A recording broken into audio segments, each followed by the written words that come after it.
Peshawar police lines خودکش حملے میں ملوث گرفتار مرکزی ملزم عمر کے حوالے سے تفصیلات سامنے آ گئیں۔ پولیس کے مطابق دوران تفتیش گرفتار ملزم عمر نے پولیس اہلکار کا نام اگل دیا۔ پولیس اہلکار ولی خان دھماکے کے وقت پولیس لائنز میں تعینات تھا اور ملوث اہلکار نے دھماکے کے بعد تبادلہ BRT ہیڈ کوارٹر کروایا تھا۔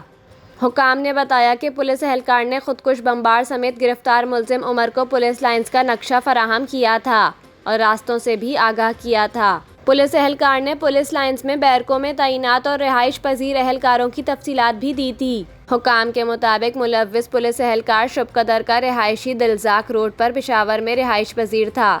پولیس کا کہنا تھا کہ خودکش دھماکے کے مرکزی ملزم کا سراغ افغانستان میں موجود شدت پسند کمانڈر کو فون کرنے پر لگایا۔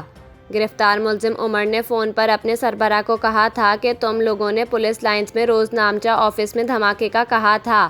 خودکش حملہ آور نے مسجد میں دھماکہ کیا۔